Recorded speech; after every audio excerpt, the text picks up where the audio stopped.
और फिर शुरू करेंगे।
ओम शांति। आज 18 मई है और हम प्यारे बाप दादा के साकार महावाक्य सुनते हैं, साकार मुरली सुनेंगे। आज की मुरली का सार है, मीठे बच्चे, तुम फिर से अपने ठिकाने पर पहुंच गए हो। तुमने बाबा द्वारा रचयिता और रचना को जान लिया है। तो खुशी में रोमांच खड़े हो जाने चाहिए। इस समय प्रश्न है, इस समय बाबा तुम बच्चों का श्रृंगार क्यों कर रहे हैं? बाबा सभी सेंटर्स द्वारा, ब्यूटी पार्लर द्वारा, अपने ऊंचे ज्ञान द्वारा बच्चों का श्रृंगार क्यों कर रहे हैं? बाबा पूछ रहे हैं। उत्तर, क्योंकि अभी हमें सज धज कर विष्णुपुरी यानी ससुर घर में जाना है। तो संगम युग है पियर घर, मधुबन है पियर घर। बाबा की गोद, हमको बाप की गोद मिली हुई है और बाबा कह रहे हैं हम बच्चों को सतयुगी दुनिया, ससुर घर में जाना है। हम इस ज्ञान से सज कर विश्व के महाराजा महारानी बनते हैं। अभी संगम युग पर हम हैं।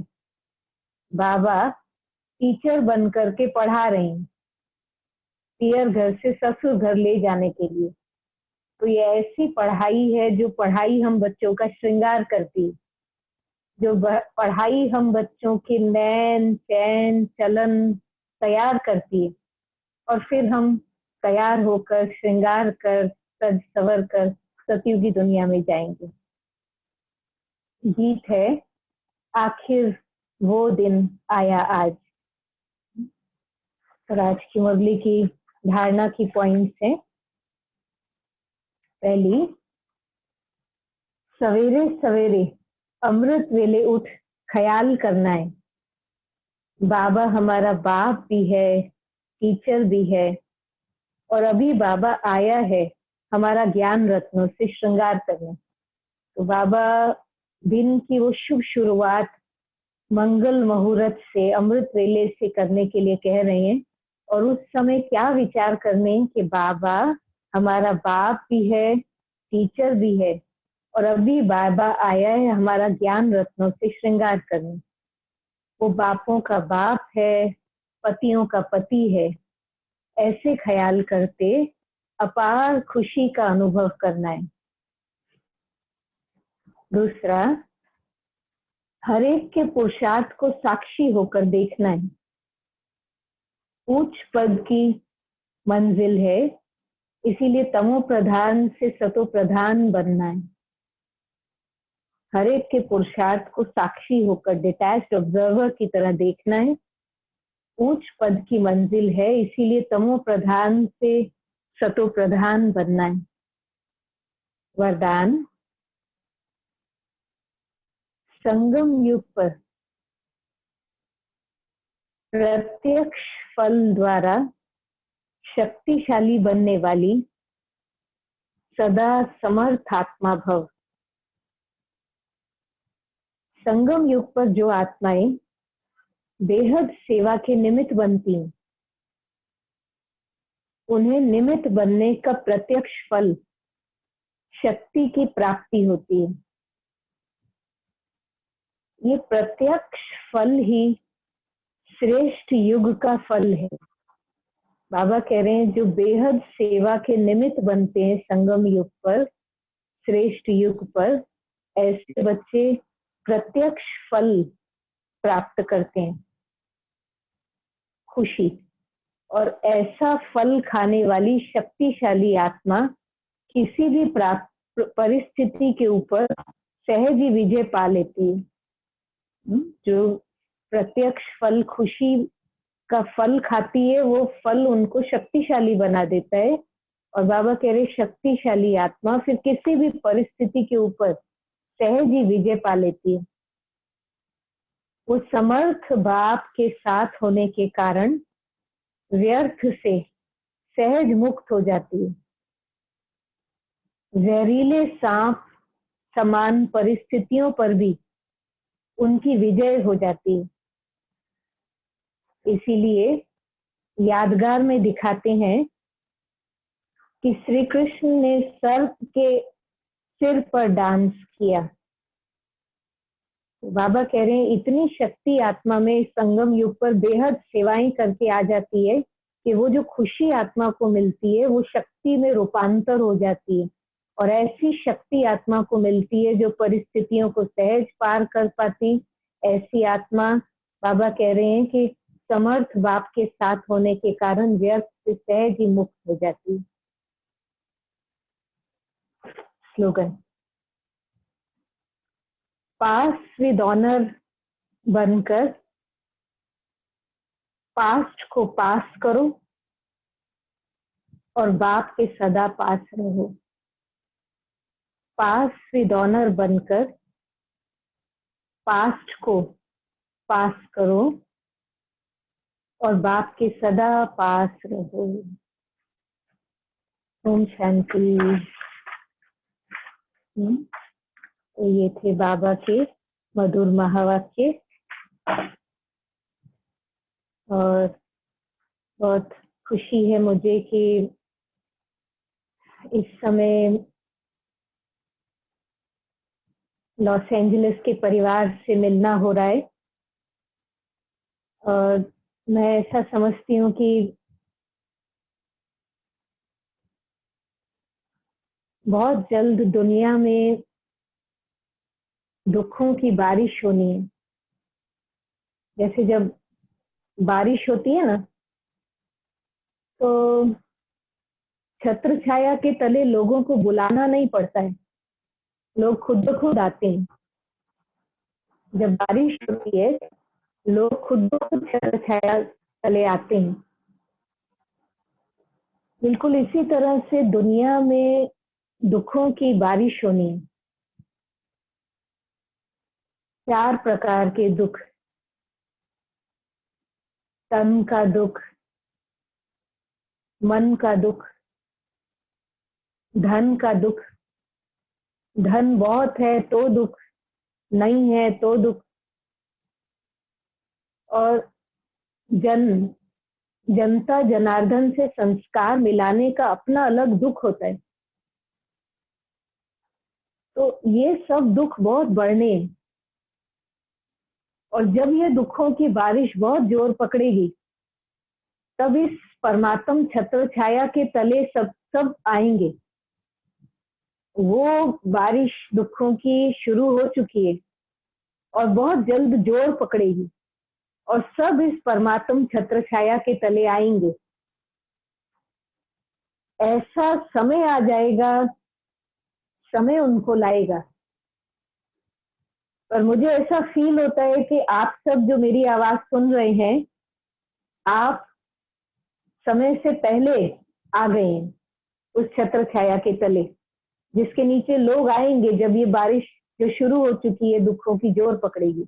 आप समय से पहले आए, उनको समय लेकर आएगा, क्रेडिट समय को जाएगा और आप समय से पहले आई हैं, तो क्रेडिट आपको जाता है। तो सबसे पहले तो आप सबको इस परमात्म छत्र छाया के तले आने का बारंबार अभिनंदन, मुबारक है। हम एक एक को भगवान की गोद, भगवान की शरण में आ जाने की हर दिन मुबारक खुशियां, बधाइयां मनानी। इस बात की हमें खुशी है कि हम बाबा के हो गए, या दुनिया की भीड़ में से बाबा ने हमको चुन लिया। और आज आप सबको जब मिल रही हूं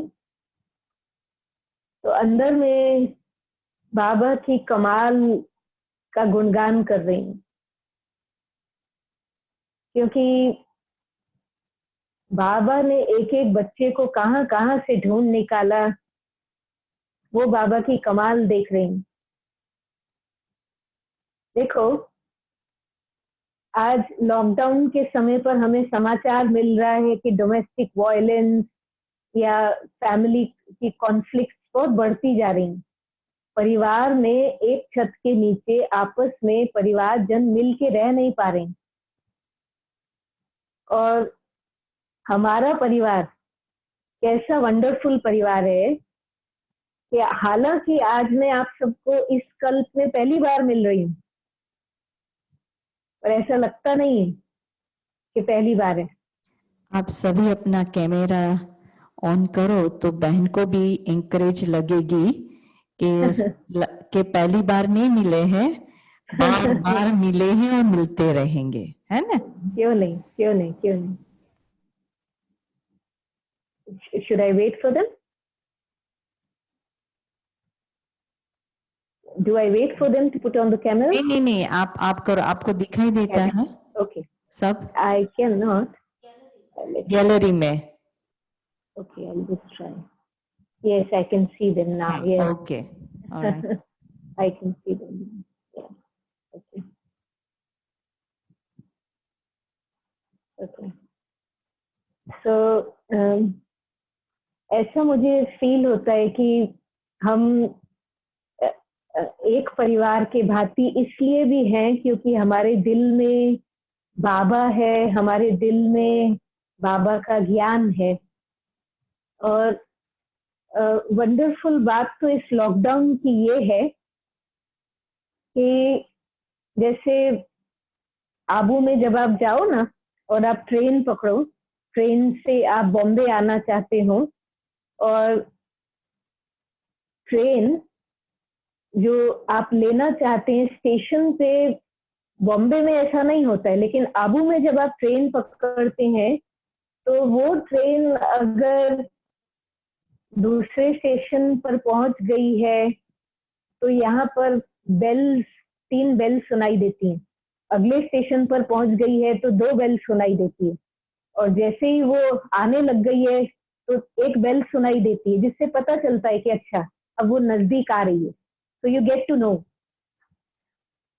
बिल्कुल ऐसे ही 2 साल पहले 2017 में दिसंबर में बाबा ने समाप्ति वर्ष घोषित किया था। याद है? बाबा ने समाप्ति वर्ष घोषित किया और बाबा ने हम सबको जैसे कि बेल बजाई, घंटी बजा दी थी। ऐसे ही बाबा के अव्यक्त मिलन का पार्ट चेंज हुआ। जो बाबा की पधरामणि होती थी और बाबा यहाँ हम सबसे मिलते थे, अब हमको बाबा ने कहा है कि आप वतन में आओ और वतन में आकर मुझे मिलो। तो ये बाबा के मिलन की विधि चेंज हुई। ये भी एक और घंटी थी। फिर लॉकडाउन हुआ और लॉकडाउन की शुरुआत में ही हमारी मीठी दादी जानकी जी ने अव्यक्त स्थिति को प्राप्त किया, पार्थिव देह का त्याग किया। वो दादियां हम जो हमारी बेहद की घड़ी की सुइयां हैं, जैसे सुई घड़ी में जहां पर होती है उसके आधार से समय का पता चलता है, बिल्कुल इसी तरह से हमको भी वर्तमान समय, अच्छा, ऐसे दादी का जाना, पूरा विश्व आज लॉकडाउन में है, ये ऐसा एक प्रसंग घटा है जो सारे हिस्ट्री में कभी हुआ नहीं है लोगों के आगे। हालांकि बाबा ने तो हम सबको पहले से संकेत दिए हुए थे। तो मुझे ऐसा फील होता था कि जैसे आबू में ट्रेन आने वाली है, उसकी जो घंटी बजती है, इस तरह से ये हम सबको समय प्रति समय ये चेतावनी मिल रही है, इशारा मिल रहा है कि ये पुरुषार्थ का हमारा समय समाप्त हो, उससे पहले बाबा ने हम बच्चों को जैसे कि संकेत दिया है, इशारा दिया है। और ऐसे में जरूरत है कि हम अपने इस वर्तमान कमाई के को बढ़ा दें, जमा के खाते को बढ़ा दें।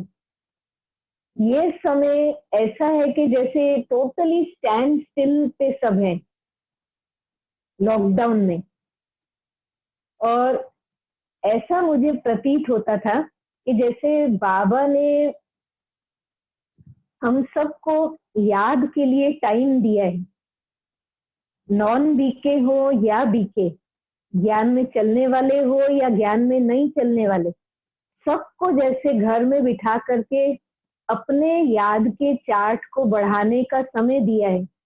जो ईश्वर को जितना याद करना चाहे इस समय कर सकते हैं। इस समय तो कोई बहाना भी नहीं दे सकते हैं कि भाई मेहमान आ गए थे या ये काम था, ये कोई जवाबदारियां बाहर की नहीं है। तो जैसे ही जो कर्म हम करते हैं इस समय, क्या मैं दीवानी गोपिका की तरह मैं अपनी स्थिति को पाती हूँ, जैसे मीरा को लगता था जिधर देखती हूँ उधर गिरधर गोपाल, ऐसे में प्यार में डूब करके हर कर्म कर रही हूँ। मुझे ऐसा फील होता था। वो जैसे पहले कलम से लिखते थे ना, स्याही में डुबा करके लिखा करते थे। नहीं, आजकल तो पेन हो गए हैं, पहले स्याही में डुबा करके कलम को फिर लिखते थे और लिखना शुरू किया। और फिर उसके बाद कुछ समय के बाद जब स्याही खत्म होने लगी, फिर क्या करते हैं, वापिस स्याही में डुबाते हैं, फिर उस कलम से लिखते हैं। तो ऐसे बाबा का प्यार मुझ आत्मा के रोम रोम में समाया हुआ हो, मैं उसमें डूबी हुई हूँ। और ऐसा फील होता था कि जैसे वो पेन को, कलम को स्याही में डुबाते, ऐसे ट्रैफिक कंट्रोल का जैसे ही टाइम आता है तो मुझे फिर से अपने आप को स्याही में डुबा देने का, बाबा के प्यार की गोद में खो जाने का फिर से समय मिलता है। और जो थोड़ा बहुत मैं कर्मों की लिखावट में जहां पर डल हो रही होती हूँ या बाबा की याद का कनेक्शन कम हो रहा होता है, फिर से जब ट्रैफिक कंट्रोल के समय में स्याही में डूबती हूँ और वापस चार्ज हो जाती है, वापस जैसे कलम ठीक से लिखने लगती है, ऐसी फीलिंग आती है। और ऐसा लगता है इस लॉकडाउन के समय में जो अभी की प्रेजेंट फीलिंग्स है वो शेयर कर रही हूँ, कि जैसे खाने की थाली सामने आती है, भोजन की थाली जैसे सामने आती है, ऐसा फील होता है जैसे जैसे एग्जामिनर एग्जाम की शीट बांट रहा होता है ना क्लास में, और एक आपका नंबर आता है, वो क्वेश्चन पेपर आपको देता है, आप दिल थाम करके बैठे होते हैं और एग्जामिनर क्वेश्चन पेपर बांट रहा है और फाइनली आप तक आया और आपको क्वेश्चन पेपर दिया। ऐसे जैसे बाबा का भोजन, ब्रह्मा भोजन मेरे सामने आता है, आजकल जो मुझे फील हो रहा है, मुझे लगता है जैसे ओह, अब वो एग्जाम का समय आ गया है। मुझे ऐसा लगता है कि मुझे बाबा की याद में हर कर्म करना है। और खासकर लॉकडाउन में बाबा हम सबको टेस्ट कर रहे हैं, चेक कर रहे हैं, देख रहे हैं। और अब ये भोजन मैं बाबा की याद में खाती हूँ, तो now is the testing time for me. तो ऐसा प्रतीत होता है कि जैसे मुझे गिट्टी गिट्टी याद में खाना है। ये एक कर्म की मैं बात कर रही हूँ। ऐसे दिन भर के हर कर्मों में बाबा के को साथ लेकर के, अभी भी मैं आप सबसे मिलने आई, उससे पहले बाबा की याद में, बाबा की गोद में खुद को, जैसे I got lost in his love, जैसे कहते हैं गुम हो गई, ऐसे याद में बैठी थी कि जैसे बाबा की याद में गुम हो गई, खो गई। और मैं उस स्थिति में आपके सामने आना चाहती थी और वो स्थिति को लेकर के मैं आई। तो भाव क्या है कि एक समय का, शायद आप सबने भी वो सुना होगा प्रसंग, जिसमें जानकी दादी शेयर करते थे कि साकार बाबा के समय में दादी ने बाबा को कहा, जब दादी को पता चला कि अंत में धर्मराज की सजाएं, कड़ी सजाएं खा करके हमको घर वापस जाना होगा, तो आप सबने सुना होगा बाबा ने दादी ने बाबा को कहा, बाबा मैं धर्मराज की सजाओं को खाकर वापस नहीं जाना चाहती। और हम सबको भी समय प्रति समय ये फील होता है कि बहुत से हिसाब किताबों का बोझ आत्मा पर है, जिसे हमें याद से चुकतू करना है, जो अलग अलग रूप में हमारे सामने भी आता है। लेकिन दादी को अंदर में था कि मुझे धर्मराज की सजाएं नहीं भोगनी है। तो दादी ने बाबा से खास 40 दिन का समय लिया और 40 डेज दादी ने कहा मुझे सेवाओं से फ्री करो। तो दादी ने सेवाएं 40 दिन नहीं की और 40 दिन दादी तपस्या में रहे और अपना हिसाब किताब चुकतू करने में रहे, ताकि वो अंत की धर्मराज की सजाओं से फ्री हो सके। दादी सुनाती हैं, बाबा ने खास भंडारे वाली को भी कहा हुआ था कि मेरा ध्यान रखे। भाव क्या है, जब से ये लॉकडाउन शुरू हुआ है तो मुझे ऐसा होता है कि जैसे बाबा ने हम सबको भी वही सेम चांस दिया है। तपस्या का समय है ये। हम चाहें तो हम भी दादी की तरह अपने हिसाब किताब इस समय चुकतू कर सकते हैं, सजाओं से अपने आप को मुक्त कर सकते हैं। वो टाइम है ये, तपस्या का टाइम, लॉकडाउन का टाइम नहीं, तपस्या का टाइम। तो अपने आप को जब कोई लॉकडाउन कहे तो अंदर में घंटी बजे नहीं, ये प्रभु मिलन की वेला है, स्पेशली मुझे दी गई है बाबा द्वारा, ताकि मैं अपने जमा के खाते को और बढ़ा सकूं।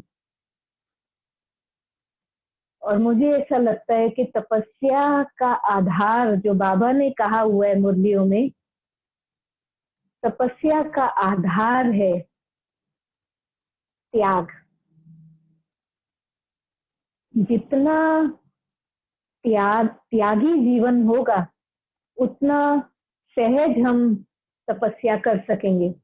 आज जो जनरल कंप्लेन रहती है कि जब योग करने बैठते हैं तो ध्यान बढ़ता है, मन एकाग्र नहीं हो पाता है, तो मैं समझती हूँ कि उसका कारण ये भी है कि हमारा जीवन उतना त्याग से भरा हुआ नहीं है। तो जरूरी है कि बाबा ने जो हमको इशारा दिया है, तपस्या का फाउंडेशन जो त्याग बाबा ने कहा है, तो उस पर हम थोड़ा सा अटेंशन दें। और जिसमें सबसे पहली बात आती है कर्मेंद्रियों के रसों का त्याग, जैसे देखने का रस, खाने का रस, सुनने का रस, छूने का टच, उससे भी लोग सुख ले रहे हैं दुनिया में, पर वो सब अल्पकाल के रस हैं। और जिसने अतीन्द्रिय सुख ले लिया, इंद्रियों से परे के रस का अनुभव जो आत्मा कर रही है, तो वो सहज ही आत्मा ये इंद्रियों के आकर्षण से, इंद्रियों के रसों के आकर्षण से सहज मुक्त हो पाती है। तो बाबा ने हम बच्चों को जो सादा जीवन दिया है, ये सादा जीवन सुख देता है तब जब आत्मा अतीन्द्रिय सुख से भरी हुई है, अतीन्द्रिय सुख से जब भरते हैं तो कर्मेंद्रियों के रसों का आकर्षण रहता नहीं है। अंदर से आत्मा भरी है तो बाहर के रसों से अपने को भरने की कोशिश नहीं करती। तो आवश्यक है कि पहले मैं उन कर्मेंद्रियों के रसों से, कर्मेंद्रियों के रसों के आकर्षण से अपने आप को ऊपर उठाऊं। जैसे बाबा ने कई बार मुरलियों में कहते हैं कि जो साहूकार लोग होते हैं वो रास्ते चलते उनकी आंख कहीं डूबती नहीं क्योंकि वो भरे हुए हैं। ऐसे हम बच्चे बाबा के इंद्रियों से परे के रसों से भरे हुए हैं तो हमारी आंख भी कहीं डूबती नहीं। इतना बाबा ने ज्ञान दिया है। जब बुद्धि में ज्ञान है कि ये इंद्रियों के रस मुझे कहाँ रसातल तक ले जाएंगे, वो समझ है, तो फिर उससे उसके त्याग में मेहनत आत्मा को नहीं होती। और जिनको मेहनत हो रही है, जिनको पता है ये इंद्रियों का आकर्षण रसातल में ले जाएगा, वापिस कलयुगी दुनिया में ले जाएगा, लेकिन छोड़ नहीं पा रहे हैं, वापिस उस आकर्षण में फंसते हैं। जिज्ञासा है, इच्छा है, फिर भी अच्छा लगता है, छोड़ नहीं पाते हैं और आकर्षण में फंसते हैं। तो वो पूरी तरह से बाबा के बच्चे नहीं बने, जिज्ञासु हैं। क्योंकि जिज्ञासा है, इच्छा है, जिज्ञासा है, माना वो जिज्ञासु है, बच्चे नहीं। क्योंकि जो बच्चा है वो तो इंद्रियों से परे के रस का अधिकारी है।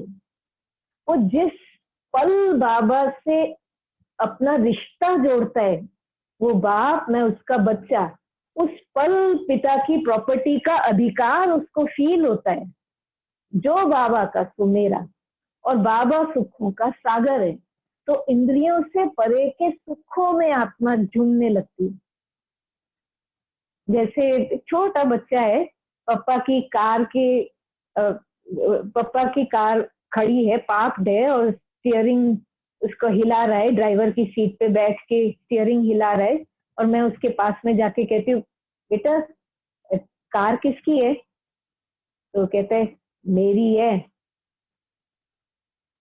मैं कहती हूँ क्या तेरी थोड़ी है, पापा की है। तो कहता है नहीं मेरी है। उसको पता है पापा मेरा है, और जो पापा का है मेरा है। ऐसे मेरा पापा, मेरा बाबा अगर खुशियों की खान है, मेरा बाबा अगर वरदाता है, भाग्य विधाता है, खुशियों की खान है, शांति का सागर है, प्यार का सागर है, और मेरा है। तो जिस पल आत्मा बाबा से उस रिश्ते की फीलिंग में आ जाती है, रिश्ता अनुभव करती है, उस पल वो प्यार का संचार मेरे रोम रोम से भी आरंभ हो जाता है। प्यार फ्लो करने लगता है। आत्मा खुद फील करती है अधिकार का, और त्याग फिर रसों का त्याग कोई बड़ी बात नहीं लगता है, सहज होता है। तो सबसे पहले कर्मेंद्रियों के रसों का त्याग, दूसरा लगाव और टकराव, दोनों में बुद्धि आकर्षित होती है, बुद्धि जाती है, याद आती है। जिससे लगाव होगा वहां भी बुद्धि खींचेगी। जहां थोड़े संस्कारों की अनबन होगी, बैठेंगे बाबा की याद में, और जहां थोड़ी टकराव है वहां भी बुद्धि जाएगी, याद आएगी, और तपस्या में वो बाधक बनेगी। और इसीलिए दोनों ही केसेस में हमें अपने आप को दोनों से फ्री करना है। ये त्याग भी महात्याग है जो हम सब से अपेक्षित है। जगदीश भाई जी कहते थे, बाबा और मेरे बीच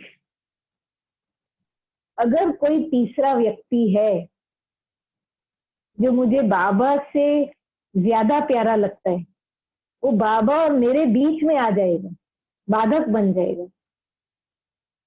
अगर मुझे कोई बाबा से ज्यादा प्यारा लगता है तो बाबा और मेरे बीच वो दीवार बन जाएगा।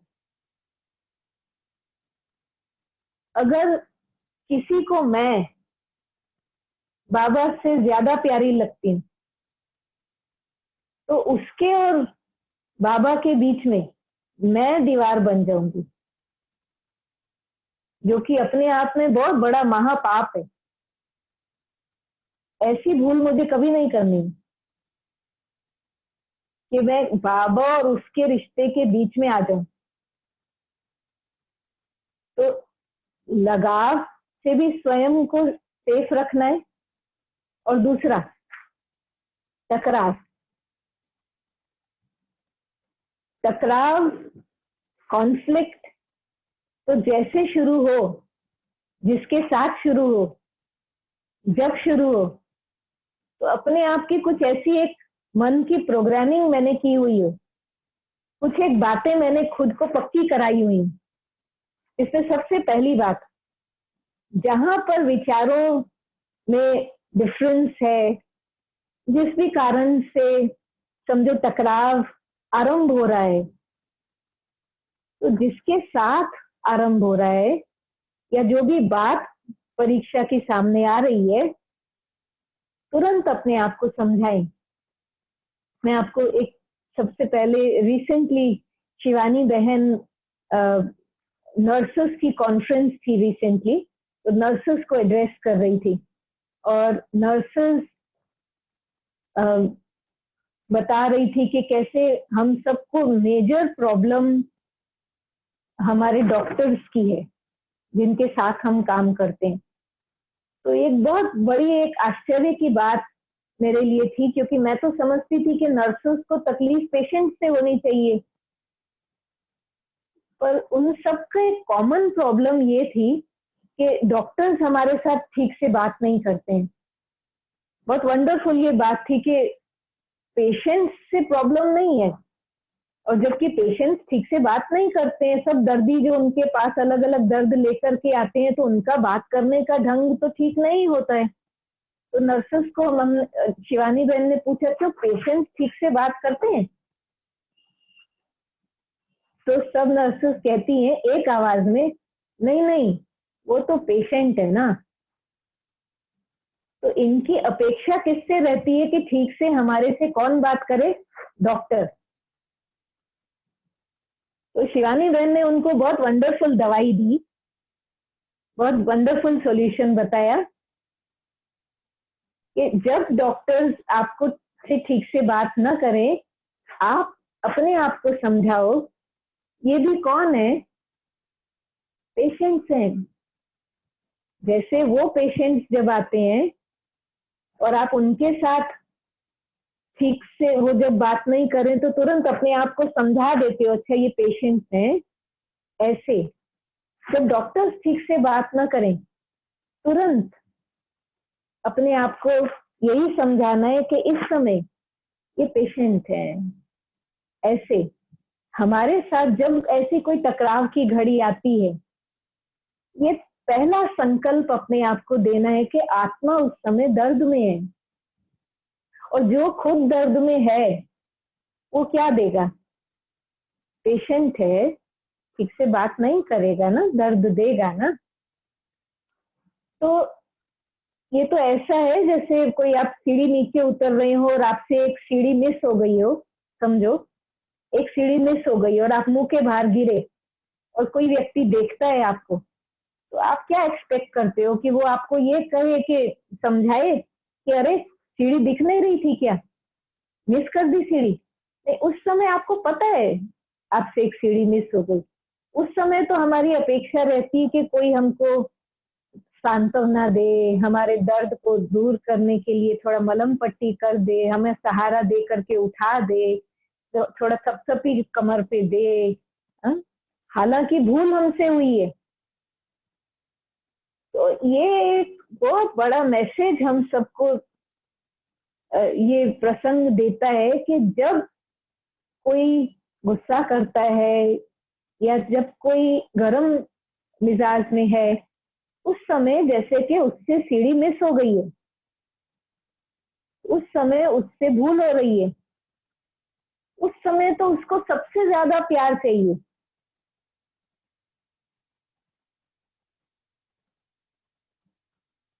ये आजमा के देखना है, मजा तो तब है, इसको आजमाने का मजा है। अपने आप को ये प्रोग्रामिंग अभी देनी है कि जब ऐसी बात आए, ये पेशेंट है, जब ऐसी कोई बात आए, इनसे सीढ़ी मिस हो गई है, जब ऐसी कोई बात आए, अपने आप को ये जैसे अंदर ही अंदर समझाना है, इनकी बैटरी थोड़ी सी इस समय लो है। जैसे फोन की बैटरी जब लो होती है ना, बहुत आवाज करता है, मैसेजेस देता है कि अरे भाई मुझे चार्ज करो। ऐसे अभी आत्मा की बैटरी लो है, तो ये आवाज कर रही है। ये ऐसी बातें जो बोलनी नहीं है, लेकिन खुद ही खुद को उस समय समझा करके 2 अक्षर में अगर याद दिलाना हो, पेशेंट है और मुझे पेशेंस रखनी। ये पेशेंस रखने का टाइम है। आपने पता नहीं, मुझे शंकर पार्टी के बारे में सुना है आप सबने? शंकर पार्टी एक ऐसी पार्टी है जो आज से 40-50 साल पहले एक बाबा के बच्चों में से ही कोई एक ऐसा ग्रुप तैयार हो गया था जो एक अलग ही संस्था अपनी बनाने लगे। कुछ एक बातों में उनका विरोध था, तो उन्होंने आपस में मिल करके एक अलग ही ग्रुप बना लिया और बाबा के ही मुरलियों की ही बातों को ले करके फिर वरिष्ठ, हमारे जो वरिष्ठ हैं उनसे संबंधित बहुत सी नेगेटिव बातों को उसे चारों तरफ फैलाने लगे, जो कि सच नहीं था। तो जब अव्यक्त बाप दादा की पधरामणि हुई, तो बाबा से आज से 30-40 साल पहले हमने पूछा, बड़ों ने बाबा से पूछा, बाबा ये ऐसी ऐसी बातें फैला रही हैं, तो बाबा इनको केस कर दें, केस कर दें?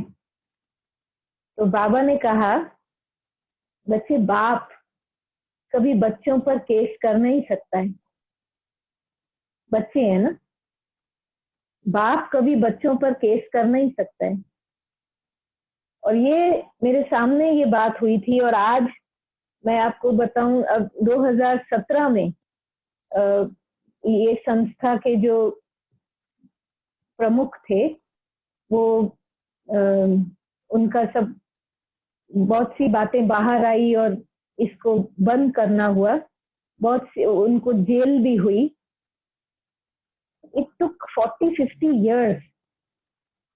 तब तक जैसे कि हमारे बड़ों ने पेशेंस रखा, धीरज रखा। हालांकि ये लोग बहुत विरोध करते थे, पूरे भारत भर में बहुत सी बातें इनकी सामने आती थी, लेकिन क्योंकि बाबा ने कहा हुआ था, बच्चे वो अपना काम कर रहे हैं, हमें अपना काम करना है। तो मुझे तब समझ में आया कि पेशेंस भी 1-2 दिन का नहीं, धीरज। हमको लगता है मैं एक बार शांत रहा, मैं दूसरी बार शांत रहा, आखिर कितनी बार मुझे शांत रहना है? लेकिन ये प्रसंग से मुझे समझ में आया कि जैसे बाबा मुझे हमें इशारा दे रहे हैं कि बच्चे, तुम सागर के बच्चे हो, तो हम बच्चों की भी को भी मास्टर शांति का सागर बनना है, अनहद शांति। और एक वंडरफुल मैं स्लोगन पढ़ रही थी, weak take revenge, strong forgive, and those who are wise, they ignore. मैं वापस दोहराती हूँ, जो कमजोर हैं, वीक हैं, वो बदला लेते हैं। जब भी कोई हमसे बदला ले, मैंने 2 सुनाया, वो 4 सुना रहे हैं, या कोई बात मुझसे हो गई थी, अब उसका वो बहुत ज्यादा बदला ले रहे हैं, समझना चाहिए वीक है, तभी रिवेंज लेने की दिल आ रही है, अर्जा नहीं है। हम कमजोर है आत्माएं, कोई भी आत्मा बुरी नहीं है, कमजोर है आत्माएं। तो weak do take revenge, but those who are strong, they forgive. और वंडरफुल बात तो ये है, those who are wise and intelligent, they simply ignore. जो वाइज है, जो समझदार है, जो बुद्धिशाली है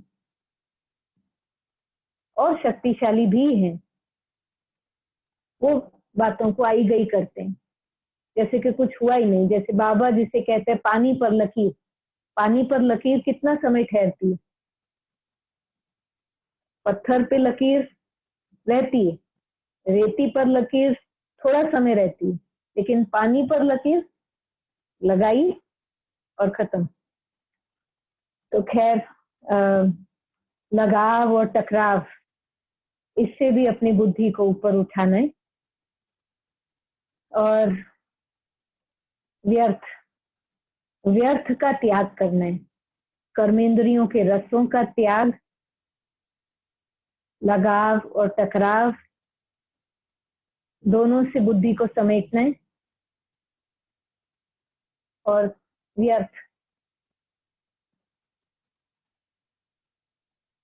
व्यर्थ में अगर बुद्धि जाती है, अननेसेसरी बातें जो हो चुकी हैं, समझो मेरे मन को मैला करती हैं, व्यर्थ बातें, तो मैं बाबा के कार्य के लायक रहती नहीं हूँ, मैली हूं ना, मन मैला है ना, मैला मन ईश्वर के कार्य के लायक रहता नहीं। जैसे कोई जंक वाला चाकू है, आप किचन में काम कर रहे हैं और आपको अगर बहुत स्पेशल कोई काम करना है, तो आपको याद आता है वो रेड हैंडल वाला चाकू लाओ, आपको पता है कि वो बहुत अच्छा इंस्ट्रूमेंट है, उससे ये काम हो सकेगा।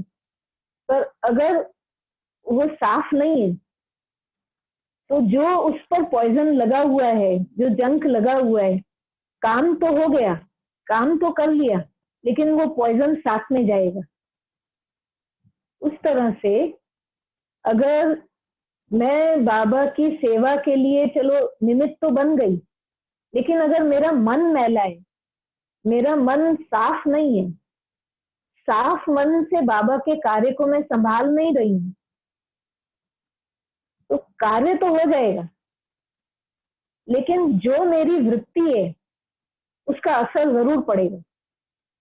जो मेरे मन में मैल है, जो पॉइजन है, उस पॉइजन का असर उस सेवा पर जरूर पड़ेगा।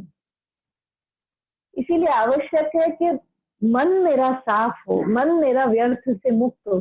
एक बहुत वंडरफुल बात मुझे दादी जानकी जी की यहाँ पर याद आती है। दादी को जब 100 वर्ष पूरे हुए थे, तो लिज बहन, नेवल भाई की युगल लिज बहन जो जर्नलिस्ट है, उन्होंने एक किताब दादी पर लिखी है, दादी की सेंटिनरी पे। तो उस किताब में एक स्थान पर ये बात आती है, मैं पढ़ रही थी कि लिज बहन ने बहुतों से अनुभव दादी के साथ के पूछे। ऐसे में एक स्थान पर जब जयंती बहन को वो पूछ रहे हैं और जयंती बहन ने दादी के बारे में बताया है, तो तुरंत ही ये लिज बहन जयंती बहन को कहती है कि आपने अभी बहुत सी विशेषताएं दादी की सुनाई, अभी आप कुछ दादी की कमी सुनाओ, क्योंकि आप तो 40 साल दादी के साथ रहे हो, आपसे बढ़िया भला दादी की कमियां कौन जानता होगा, तो आप दादी की कमी हमको सुनाओ। तो तुरंत जयंती बहन ने जवाब दिया कि दादी की सबसे बड़ी कमी थी कि दादी किसी की भी कमी चित्त पर धरती नहीं थी। ये सबसे बड़ी कमी थी कि दादी के मन पर किसी की कमी टिकती नहीं थी। हम दादी को केयरफुली समझाते थे, दादी फलाना ऐसा है, अब ध्यान रखना, और दादी को रजिस्टर ही नहीं होती थी बात। दादी की ये सबसे बड़ी कमी थी कि दादी किसी की कमी चित्त पर धरती नहीं थी, क्योंकि दादी के जीवन का ये लॉ था। दादी ने ये समझा हुआ था, मैं जिस चीज के बारे में सोचूंगी उस चीज को एनर्जी मिलती है और वो चीज बढ़ती है। मैं अगर उनकी कमी के बारे में सोचूंगी तो उसकी कमी को एनर्जी मिल रही है और उसकी कमी बढ़ती है।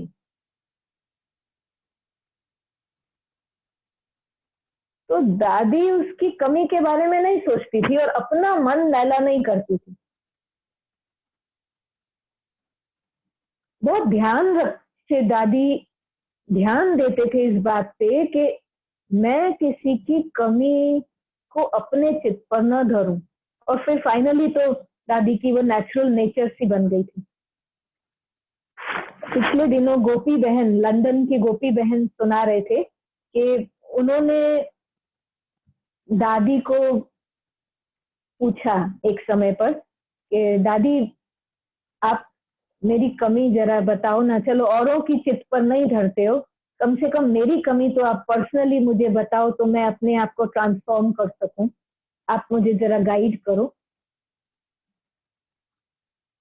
दादी ने कहा, मैं आपका काम क्यों करूं? ये आपका काम है आपकी कमी देखना, मैं मेरी कमी देखूं, आप आपकी कमी देखो, मैं आपका काम क्यों करूं? तो फिर गोपी बहन को लगा कि दादी तो बताएंगे नहीं, तो फिर उन्होंने इसी सवाल को दूसरी रीति से पूछा, दादी मैं अपनी कमी को कैसे महसूस करूं?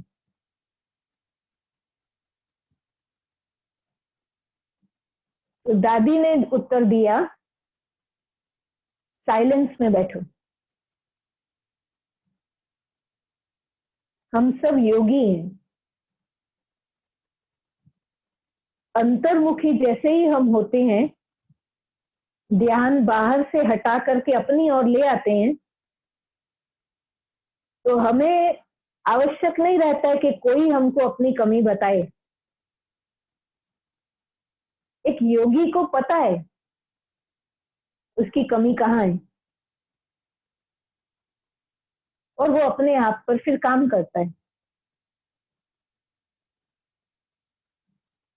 तो ये जो साइलेंस का समय लॉकडाउन में हम सबको मिला है, इस साइलेंस में जितना हम एकांत में अंतर्मुखी होकर के एकाग्रता के साथ बैठते हैं, एक की याद में बैठते हैं,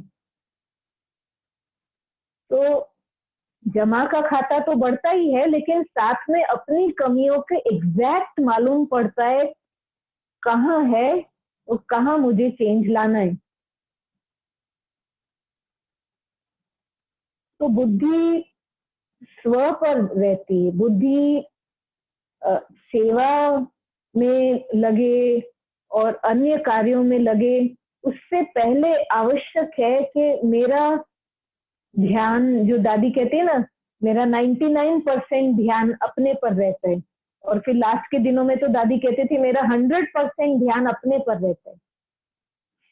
आज आप सोचें, 8,500 सेवा केंद्र विश्व भर के, और उन सेवा केंद्रों के निमित्त जो संचालिका है, एडमिनिस्ट्रेटिव हेड है, वो कह रही है कि मेरा 100% ध्यान अपनी ओर है। तो हमको तो लगता है कि फिर तो सारे काम में डिस्टरबेंस हो जानी चाहिए, गड़बड़ हो जानी चाहिए, लेकिन बहुत सुचारू रूप से कार्य चल रहा है।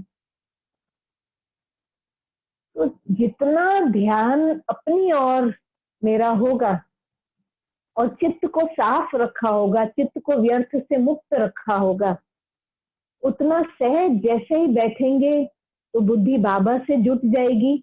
और अनुभव ऐसा कहता है कि जब हमारे कारोबार बैठे बैठे होता है तो हाथ पांव मारने की कहाँ दरकार है। कहने का भाव है कि बहुत से कार्यों में सफलता तपस्या से सहज मिलने लगेगी।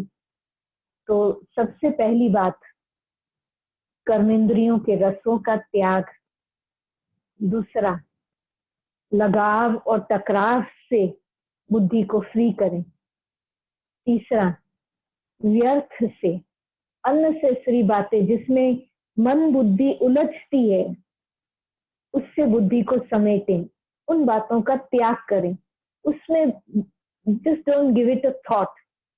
जैसे दादी कहा करती थी, जानकी दादी, अभी उनकी बात चल रही है तो उन्हीं की बातें याद आ रही। दादी के पास एक रिपोर्टर आए, प्रेस रिपोर्टर, और वो दादी को पूछते हैं, दादी आप 104 साल की हैं, आपकी ये लॉन्गेविटी का हमको राज बताएं। तो तुरंत दादी ने कहा, वो तो एक लंबा कागज लेकर के बैठ गए प्रेस रिपोर्टर के, 104 साल की आयु वाली दादी बहुत से राज बताएंगी और मैं लंबा आर्टिकल लिखूं। तो दादी ने एक ही लाइन उनको कही, I don't waste my energy. जो नेगेटिव बातें होती हैं, I don't give it a thought. तो वो जो प्रेस रिपोर्टर था वो दादी को कहता है, वो जर्नलिस्ट दादी को कहता है, यस ओके नेक्स्ट। दादी कहते नहीं, that's all, I don't give it a thought, I don't waste my energy. मैं अपनी संकल्पों की एनर्जी को वेस्ट नहीं करती हूँ, दैट्स ऑल। और ये एक बात दादी ने केवल कही, जो लंबा लिखना चाहता था, दादी कहते क्योंकि मैंने अपना टाइम, अपना मनी, अपना एनर्जी, अपने थॉट्स वेस्ट नहीं किए, ये राज है लॉन्गिविटी का। और हम बहुत सहज कई बार छोटी बातों को सोच कर बड़ा कर देते हैं, और बड़ी बातों को अगर सोचे नहीं तो दादी जैसे कह रही थी, कब बात आई और कब गई पता ही नहीं चलता, और फोकस्ड रह पाते हैं अपने लक्ष्य की ओर। तो व्यर्थ से अननेसेसरी जहां पर हम अपनी टाइम, मनी, एनर्जी खर्च कर रहे हैं उसका भी हमको त्याग करना है। और चौथी बात, देह भान का त्याग। जो बाबा कई बार साकार मुरलियों में कहते हैं कि देही अभिमानी स्थिति मरकरी की तरह है, पारे की तरह है। जैसे ही देही अभिमानी स्थिति में देह भान से परे मैं एक चमकती मणि हूँ, स्थिति में स्थित होकर के बाबा की याद में टिकती हूँ, और कब फिर वो देह अभिमान वापस काम करने लग जाता है पता ही नहीं चलता है। वो अवस्था ऐसे पारे की तरह खिसक जाती। इतना आवश्यक है कि हम इस देह भान जो 63 जन्मों से जिसमें हम रहे हैं उस पर अच्छा पहरा रख करके उसका त्याग करें। और फिर धीरे धीरे जब ऐसे त्याग पर जब मेरा अटेंशन होता है तो तपस्या फिर सहज हो पाती है, मन एकाग्र हो पाता है। अभी क्या है कि मन ज्यादा सोचता है, मन का काम ही है सोचना, बुद्धि का काम है निर्णय देना, पर बिन जरूरी बातों पर मन सोच रहा है और बुद्धि का काम है निर्णय देना, लेकिन बिन जरूरी बातों पर निर्णय दे रही है। ये ऐसे क्यों बैठे हैं, ये ऐसे क्यों बात कर रहे हैं, इनको ऐसे नहीं ऐसे बोलना चाहिए। किसी ने डिसीजन मांगा नहीं है, बुद्धि फिर भी जजमेंट पास कर रही है।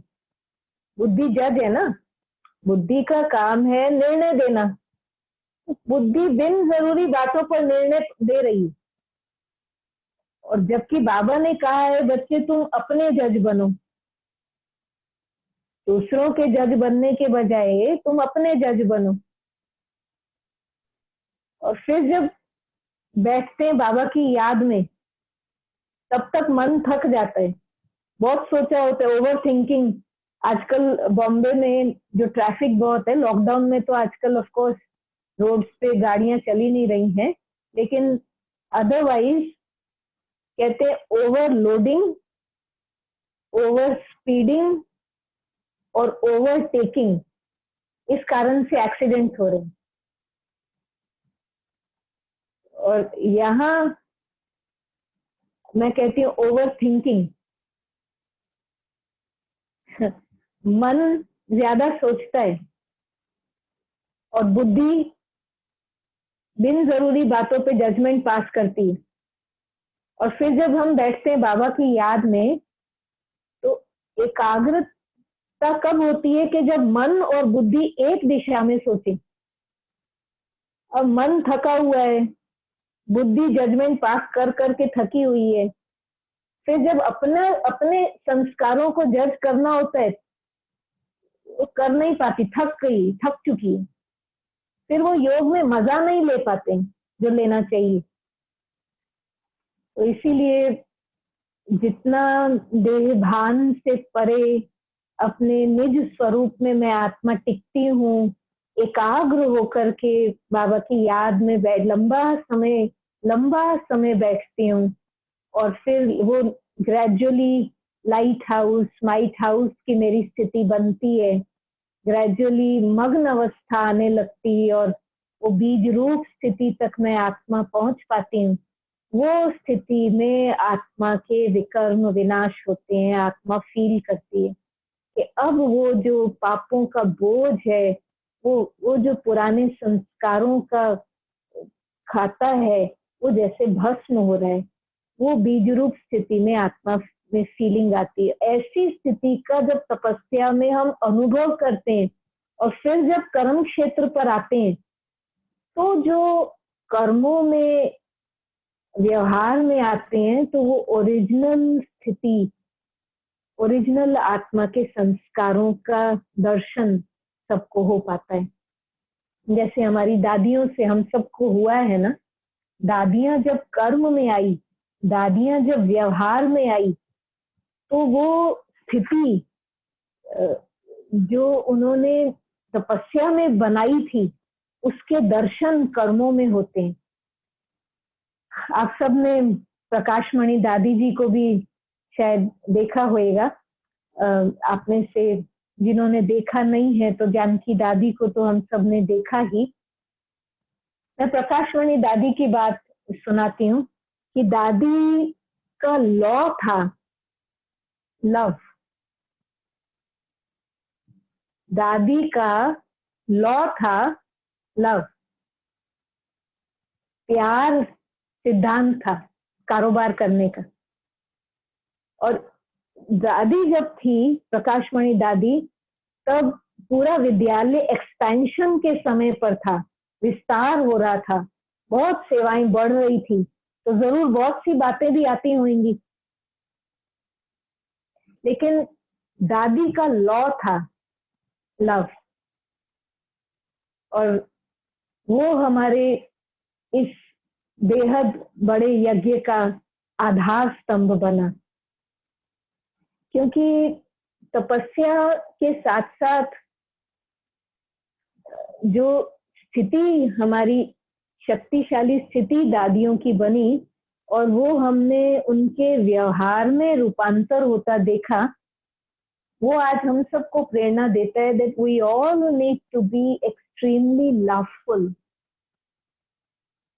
ज्ञान सुनाना, इजी है, सुनने में भी मजा आता है। आप सब अभी सुन रहे हैं, मैं सुना रही हूँ, सुनाने में भी मजा आता है। लेकिन बन जाने का मजा कई गुना अधिक है।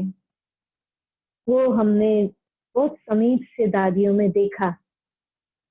दादियां ऐसी मूर्त हैं जो बाबा पिछले दिनों मुरलियों में वरदान बाबा ने हम सबको दिया कि बच्चे कर्म में लव और स्थिति लवलीन, कर्म में लव हो और स्थिति तुम्हारी लवलीन हो। तो बाबा ने 4 बातें उस वरदान में कही थी पिछले दिनों। बाबा ने कहा था बच्चे तो तुम देही अभिमानी बन पाओगे, तुम बाबा के और समीप आओगे, तुम सर्वस्व त्यागी बन पाओगे। और चौथा बाबा ने कहा था बच्चे तुम सहज औरों के लक का लॉक खोल सकोगे। याद आई ये मुरली, ये वरदान याद है? कुछ दिन पहले का ये वरदान है। तो बाबा जैसे कह रहा था बच्चे ये मास्टर की है प्यार, ये मास्टर की बाबा ने हम सबको थमाई।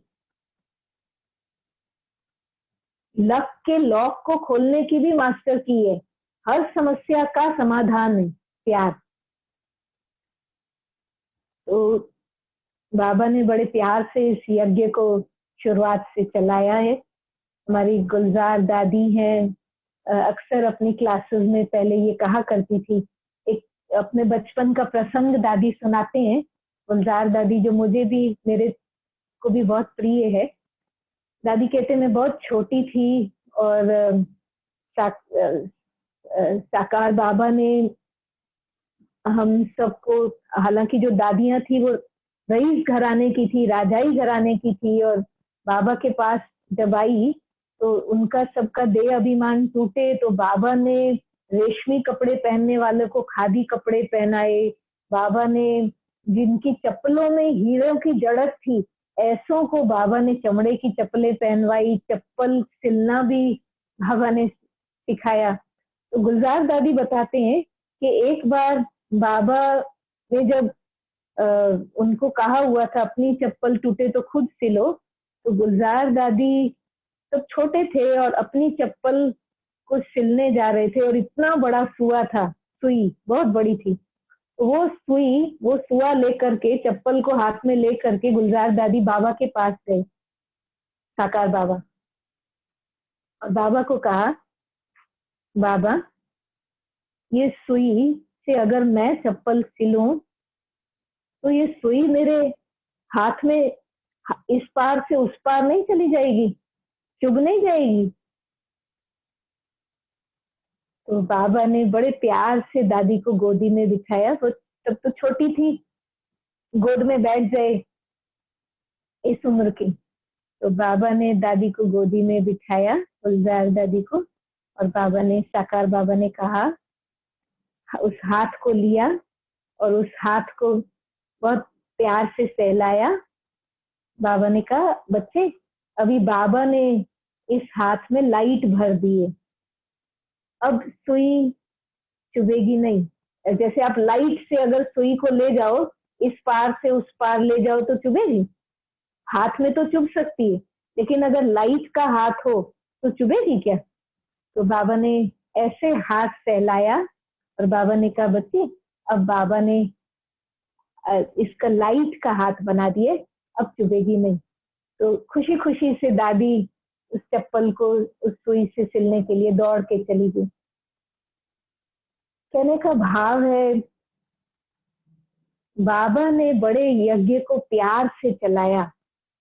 आज हम जो समाज में देख रहे हैं, जहां पर कोई अपराध करता है, जहां पर कोई भूल करता है, दुनिया में जब कोई लोग पाप करते हैं तो हम उनको जेल देते हैं, हम उनको सजा देते हैं, उतने कायदे कड़े बना देते हैं, उतने उनके लिए नियम बना देते हैं। हम समझते हैं कि इससे सुधार होगा। समाज में, दुनिया में ऐसा देख रहे हैं। पहले ऐसा होता था कि हर बिल्डिंग के नीचे कोई सिक्योरिटी गार्ड, आज से 10-20 साल 20 साल पहले होते थे क्या?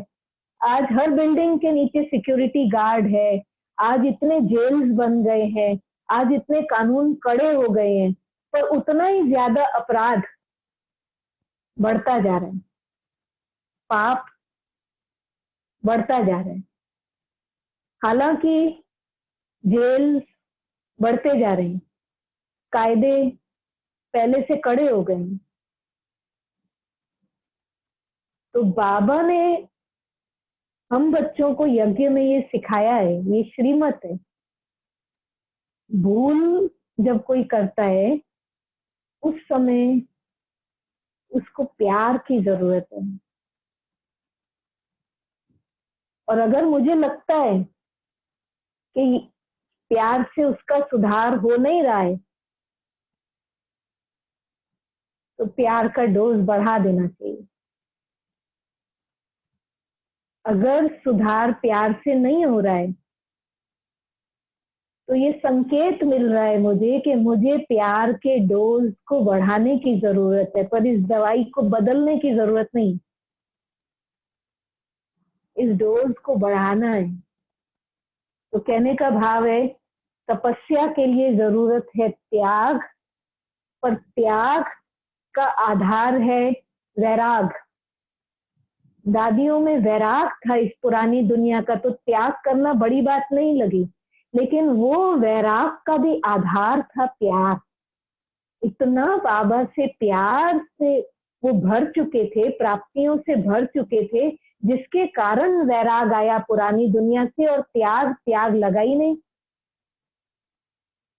मैं फिर से दोहराती हूँ इस बात को, तपस्या का आधार त्याग, त्याग का आधार वैराग, पर वैराग का भी आधार है प्यार। शक्तियां, गुण, जो प्राप्तियां बाबा से हम बच्चों को हुई, जो अनंत ज्ञान बाबा ने हम बच्चों को दिया है,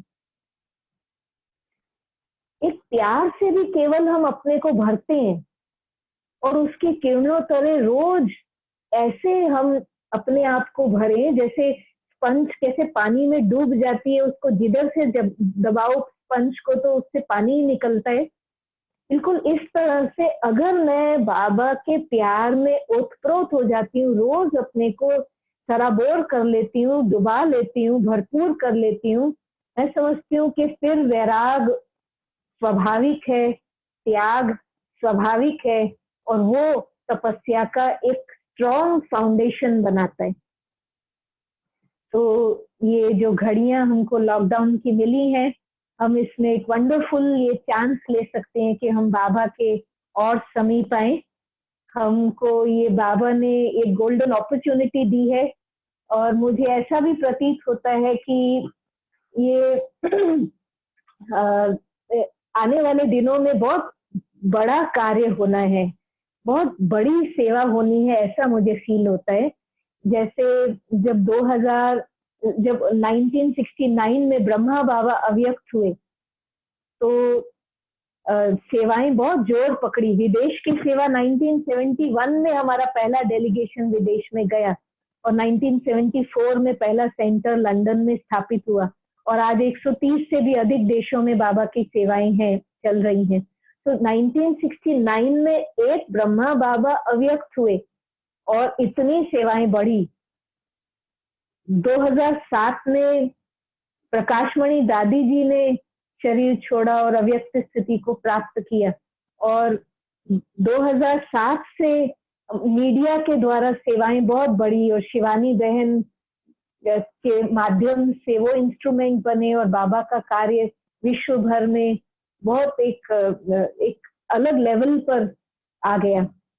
और अब इस लॉकडाउन में हमारी मीठी दादी जानकी जी ने अव्यक्त स्थिति को प्राप्त किया है, और ऐसा मुझे प्रतीत होता है कि एक तरफ उनका विदाई लेना, और दूसरी तरफ पूरा ब्राह्मण परिवार, उन सब का लॉकडाउन में पुरुषार्थ शूट अप हुआ है। जो पहले था उससे बेटर हुआ है या नहीं? आप सबका भी हुआ है ना? तो ऐसे में जबकि पूरा ब्राह्मण परिवार ने अपनी तपस्या के चार्ट को बढ़ा लिया है और दादी भी ऐसे में अव्यक्त हुए, तो मुझे लगता है कि बहुत सेवाएं एक जोर पकड़ेंगी। और ये जो इस समय हम ये साइलेंट मोमेंट सबको मिल रही हैं, ये जैसे कि बाबा ने टाइम दिया है कि हम सब जड़े हैं, शिव बाबा बीज है और हम सब ब्राह्मण बच्चे जड़े हैं, कल्प वृक्ष की जड़े हैं। और ये तपस्या जैसे जड़ों को पानी दे रही है, ये साइलेंट मोमेंट्स जैसे जड़ों को पानी मिल रहा है इस समय। और जब जड़ों को पानी मिलता है तो पूरे वृक्ष को तो की नरिशमेंट तो हो ही जाती है उससे। तो मुझे लगता है कि आने वाला समय जैसे पर्दा उठेगा, साक्षात्कार का समय है, बेहद सेवाओं का समय है, और पर्दा खुले उससे पहले हम सबको तैयार होने का टाइम बाबा ने दिया है। आज की मुरली में भी बाबा ने कहा है कि बाबा बच्चों का श्रृंगार कर रहा है, बाबा हम सबको तैयार कर रहा है, और जहाँ पे भी त्रुटियां कमियां हैं हमको उन सबको भर लेना है। इस लॉकडाउन में ही अंदर में ठान ले कि इससे हम जब बाहर निकले तो हमारी छटा अलग हो। We should not be the same, we should not be making the same mistakes, we cannot be the same. हम सबको तैयार होकर के विश्व के आगे बेहद सेवाओं के लिए अपने आप को समर्थ बनाना है, सक्षम बनाना है। तो ये कुछ एक विचार थे जो आज आप सबके साथ शेयर करने का मुझे गोल्डन चांस मिला। बहुत बहुत थैंक्स। ओम शांति, ओम शांति। आप भी है ना योग कराओ, इतना अच्छा सभी को एक बहुत अच्छा होमवर्क दे दिया। जो कई बार ये पूछते थे हम क्या करें, तो मैं समझती हूँ कि हर एक को अभी मौका नहीं रहेगा कि मैं क्या करूं, कैसे पुरुषार्थ करूं, बाबा को याद कैसे करूं। बिंदु बहन ने बहुत ही अच्छी तरह से हर बात का बिंदु स्वरूप में ही सबको उत्तर दे दिया है। आपको लगता है अभी आप पूछेंगे क्या करूं? अगर आपको लगता है क्या करूं तो हाथ ऊंचा करो। है? जो लगता है कि अभी मैं क्या करूं तो हाथ ऊंचा करो। देखो बिंदु बहन, इंस्टेंट रिजल्ट। लगता है कि हमारे लॉस एंजलिस वाले आगे जाएंगे। हाँ, बिल्कुल, जरूर जरूर। चलो आप सभी को बाबा की याद बहुत अच्छी तरह से योग कर। हाँ बोलो, आप क्या बोलना चाहते? इन्होंने श्रेया बहन को भी सुना क्या? जी हाँ, इन्होंने श्रेया बहन को भी सुना? अंग्रेज वालों ने सुना, फिर कहीं हिंदी ओके अंदर आ जाते ओके हैं, ओके। क्योंकि हिंदी वालों को है ना कुछ हम छोड़ना नहीं है। तो अभी जैसे सब कुछ हक कर लेना है और फिर ओके। सेवा करते रहेंगे, है ना? श्रेया बहन और मैं हम एक ही सेंटर पर रहते हैं, बताए। और हम चाहेंगे कि जब भी ये लॉकडाउन खुले और आप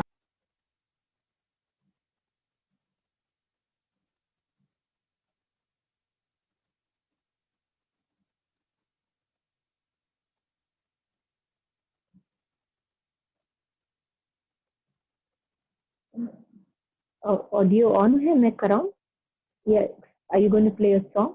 आप मैं कराऊं? एंट्री कराओ या ओके ओके ओके। कंफर्टेबल हो जाए, रिलैक्स हो जाए,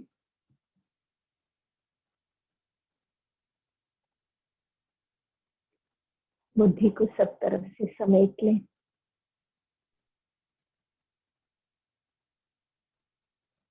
बाबा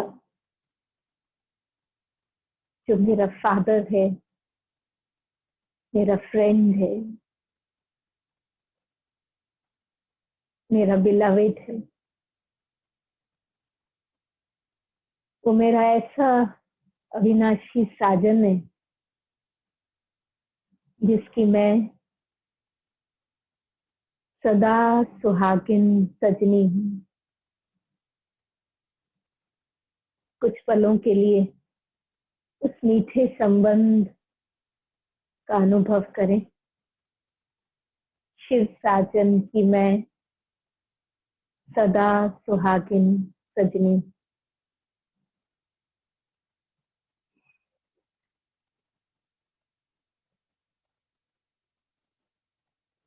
बाबा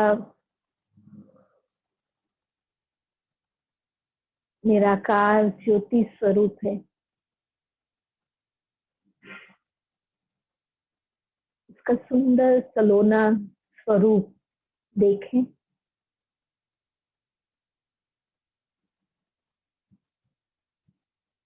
जैसे मैं चमकता हुआ सितारा।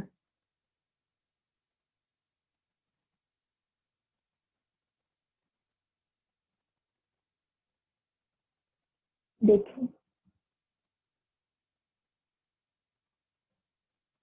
ये फ्रेंड, ये फादर परफेक्ट है, सदा मेरे भले का सोचता है।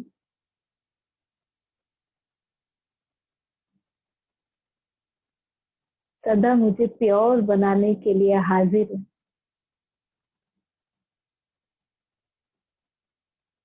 अगर मन में कोई भी बात है इस समय, कोई भी उलझन है, लाइफ में कोई डिस्टरबेंस है, या कोई बात की अगर गाइडेंस चाहिए, इस बिलवेड, इस शिव सागर के आगे उस बात को रखें, शेयर करें।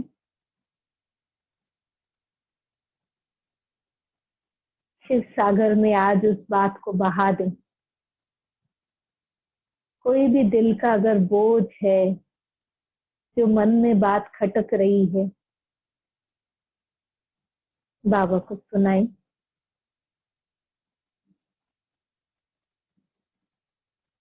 और हल्के हो जाएं।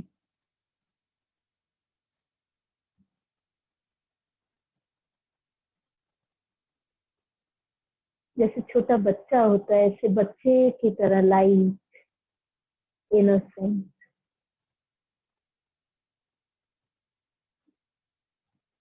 ये मेरा बाबा के साथ वायरलेस कनेक्शन है, वाइब्रेशन के लेवल का। मेरे हर सोच उस तक पहुंचता है। He's just a thought away.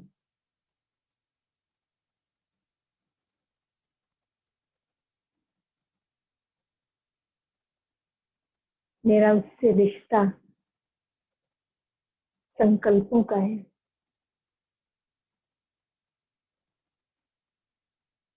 और अब बुद्धि को प्लेन करके बैठे, जबकि सारा बोझ उसे सौंप दिया। प्लेन बुद्धि के साथ बैठे। वो टचिंग देगा, और शायद अभी न भी टच हो, लेकिन विश्वास रखें, सही समय पर वो जरूर टच करेगा। कुछ पलों के लिए अभी उसकी वंडरफुल सुप्रीम लाइट के तले हम बैठते हैं। उसकी लाइट का अनुभव करें। Light and might.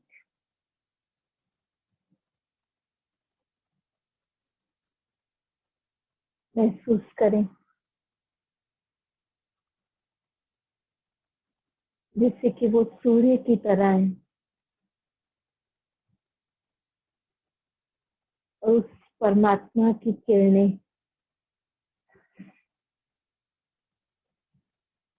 प्यार की किरणें, पवित्रता की किरणें मुझ आत्मा को सराबोर कर रही हूँ।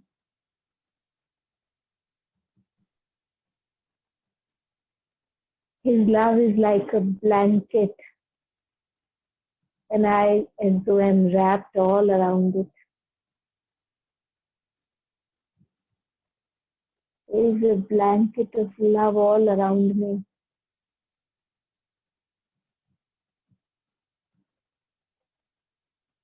ऐसा फील होता है कि पापा मुझसे बहुत प्यार करता है।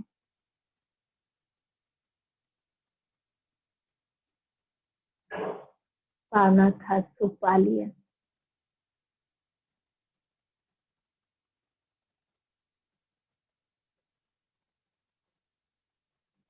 अब कभी भी अकेलेपन का मैं आत्मा अनुभव कर नहीं सकती, क्योंकि मेरा साथी, मेरा साजन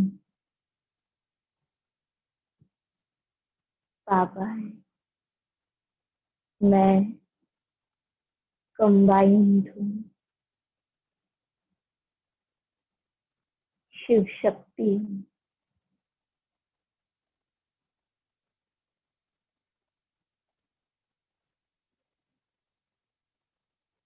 इस लवफुल, पावरफुल, जॉयफुल फीलिंग को अब दिन भर बनाए रखेंगे।